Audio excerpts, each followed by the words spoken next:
सदन का शीतकालीन सत्र शुरू हो चुका है, लेकिन विपक्षी पार्टियों के वॉकआउट के बाद मोदी जी ने उद्बोधन में यह कहा कि उन्हें अपना रवैया सुधारना चाहिए।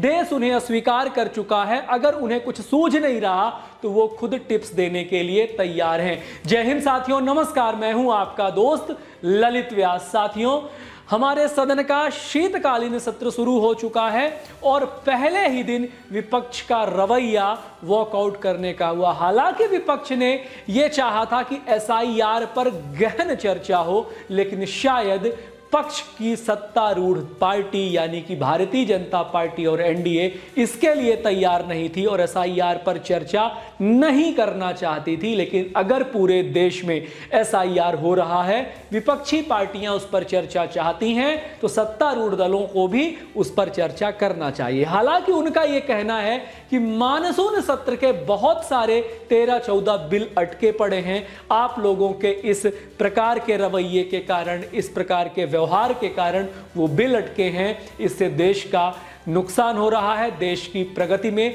विकास में नुकसान हो रहा है। तो आप लोग पहले उनको निपटाइए, उसके बाद मैं एसआईआर पर चर्चा करूंगा। हालांकि कब करेंगे चर्चा, इस पर कोई बात नहीं कही गई है, किंतु अगर समूचे देश में यह चर्चा का विषय बना हुआ है तो सदन में इसकी चर्चा होनी चाहिए। यह रवैया सत्तारूढ़ पार्टी की भी ठीक नहीं है। हालांकि विपक्ष हमेशा से ही अन्य जरूरी बिलों के लिए वॉकआउट करता आया है, तो उससे यही अपेक्षा थी। इससे देश का नुकसान होता है, हमारा नुकसान होता है, और देश की जनता ये सारी चीजें जब देखती है कि किस प्रकार से सदन नहीं चलने दिया जाता। देखिए, आरोप प्रत्यारोप, प्रश्न उठाना ये बहुत संवैधानिक है, ये होना चाहिए, लेकिन सदन में रहकर होना चाहिए। सदन में रहेंगे, चर्चा करेंगे, आलोचना करेंगे, विरोध करेंगे, तो आपकी आवाज, आपकी बात दुनिया तक पहुंचेगी, आपके देश के जनता तक पहुंचेगी, आपके वोटर तक पहुंचेगी। लेकिन आप जब सदन चलने ही नहीं देंगे, आप जब सदन में टिकेंगे ही नहीं, तो ना तो किसी भी प्रकार का विमर्श होगा, ना ही किसी प्रकार की आपकी आवाज आपके वोटर्स तक पहुंचेगी।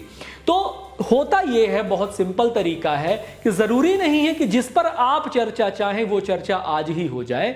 कई बार उस चर्चा के लिए भी आपको धैर्य धारण करना चाहिए। पहले ही दिन वॉकआउट करना सॉल्यूशन नहीं है। बाकी चीजों पर, बाकी बिलों पर वो चर्चा करने की अगर बात आपसे कह रहे थे तो आपको उन पर चर्चा करना चाहिए था। बहरहाल ये एक राजनीतिक विषय है। अगर इसको हाइप नहीं दिया जाएगा तो मीडिया पे ये सारी चीजें कैसे छाएगा।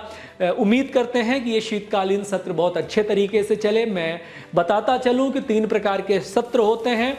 शीतकालीन सत्र होता है, मॉनसून सत्र होता है और बजट का सत्र होता है। आपातकाल में सर्वदलीय सदन का आयोजन किया जाता है इमरजेंसी के केस में। हालांकि ये 3 प्रकार के सत्र मूल रूप से हमेशा होते आए हैं। अपेक्षा करते हैं, भी बहुत सारे दिन बाकी हैं और विपक्षी दलों को भी ये थोड़ी सी एडवाइजरी इनके जो लोग हैं वो बताएं कि अगर हम लोग सदन में रह के चर्चा करेंगे तो वो देश हित में होगा और अच्छा मैसेज जाएगा, गुड मैसेज जाएगा। बहुत बहुत धन्यवाद करते हैं। जय हिंद, जय भारत, वंदे मातरम। ख्याल रखिए अपना।